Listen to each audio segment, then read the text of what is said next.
నమస్తే, welcome to SR news. నేను సంగీత. తెలంగాణ అభివృద్ధి విషయంలో ఏమాత్రం అలసత్వం వహించమని సీఎం రేవంత్ రెడ్డి అన్నారు. ఢిల్లీ పర్యటనలో ఉన్న ఆయన అక్కడ మీడియాతో మాట్లాడారు. ఎలాంటి భేషజాలు పోకుండా త్వరలోనే ప్రధాని మోదీ, హోంమంత్రి అమిత్ షాలను కలుస్తామని చెప్పారు. రాష్ట్రానికి రావాల్సిన నిధులు, కొత్త ప్రాజెక్టులపై చర్చిస్తామని అన్నారు. పక్క రాష్ట్రం అభివృద్ధి చెందితే తమకు ఎలాంటి ఈర్ష్య ఉండదని, పోటీ పడి చేస్తామని చెప్పారు. గతంలో కంటే సమర్థవంతంగా పనిచేస్తామని అన్నారు ఆయన. ఇక టీపీసీసీ కొత్త అధ్యక్షుడి నియామకంపై కూడా రేవంత్ రెడ్డి కీలక కామెంట్స్ చేశారు. తాను 2021లో టీపీసీసీగా బాధ్యతలు చేపట్టినట్లు తెలిపారు. తన హయాంలో అసెంబ్లీ, పార్లమెంట్ ఎన్నికలు జరిగాయని, ఆ పదవికి తాను న్యాయం చేసినట్లు భావిస్తున్నట్లు చెప్పారు. టీపీసీసీ పదవి కాలం 3 ఏళ్లు ఉంటుందని, ఈ నేపథ్యంలో తనను ఆ బాధ్యతల నుండి తప్పించాలని అధిష్టానాన్ని కోరినట్లు వెల్లడించారు. త్వరలోనే తెలంగాణ కొత్త పీసీసీ అధ్యక్షుడి ఎన్నిక ఉంటుందని సీఎం రేవంత్ రెడ్డి వెల్లడించారు. మంత్రివర్గ విస్తరణపై మాట్లాడిన రేవంత్ ఈ విషయంపై అధిష్టానంతో చర్చించలేదన్నారు.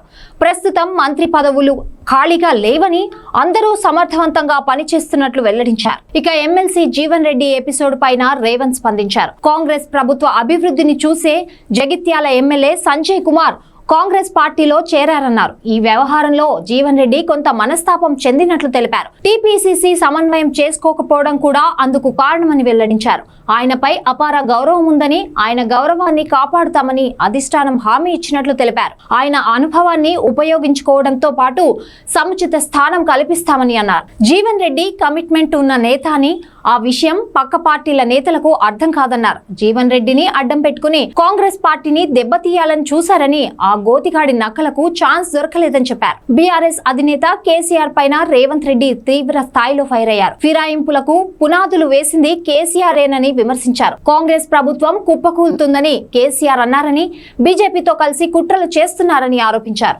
మోదీ కాళ్లు పట్టుకునే పనిలో కేసీఆర్ బిజీగా ఉన్నారన్నారు. తన కుటుంబానికే అన్ని కావాలనే స్వార్థం కేసీఆర్ లో ఉంటుందని, ఒకప్పుడు ఎమ్మెల్యేలను కలవని ఆయన ఇప్పుడు పిలిచి మరీ భోజనాలు పెడుతున్నారన్నారు. కేసీఆర్ అసెంబ్లీ రాడాని, రాష్ట్ర అవతరణ దినోత్సవ వేడుకలకు పిలిచినా హాజరు కాలేదన్నారు. అందరికీ చెప్పినా మళ్ళొకసారి చెప్తున్నా, 2021 జూన్ 27 నాడు నన్ను పీసీసీ అధ్యక్షుడిగా నియమించారు. జూలై 7 తారీఖు నాడు నేను ఛార్జ్ తీసుకున్నా. 2024 జూలై 7 తారీఖు 3 సంవత్సరాలు పూర్తి కాబోతుంది. ఒక్కసారి పీసీసీ అధ్యక్షుడు నియామకం జరిగితే అది 3 సంవత్సరాలకు ఉంటుంది. కాబట్టి నేను కాంగ్రెస్ ప్రెసిడెంట్ మల్లికార్జున్ ఖర్గే గారికి, general secretary organisation KC Venugopal గారికి నా 3 సంవత్సరాల పదవీ కాలం పూర్తి అయ్యే లోపల నూతన పీసీసీ అధ్యక్షుడిని నియమించండి. నా హయాంలో శాసనసభ ఎన్నికలు, నా హయాంలో పార్లమెంట్ ఎన్నికలు రెండింటిని నిర్వహించిన, వీలైనంత మేరకు అందరూ సహకరించారు. సరైన ఫలితాలనే ఇచ్చినామని మేము భావిస్తున్నాం. నాకు ఈ బాధ్యత నుంచి తప్పించి సమర్థవంతమైన వాళ్లకు సామాజిక న్యాయంతో పాటు కొత్త పీసీసీ అధ్యక్షుడిని నియమించండి అని చెప్పి నేను ఆల్రెడీ అధిష్టానానికి విజ్ఞప్తి చేసిన. అధిష్టానం నిర్ణయం తీసుకోవాల్సి ఉంది. తప్పకుండా అధిష్టానం నిర్ణయం తీసుకుంటుందని నేను భావిస్తున్నాను.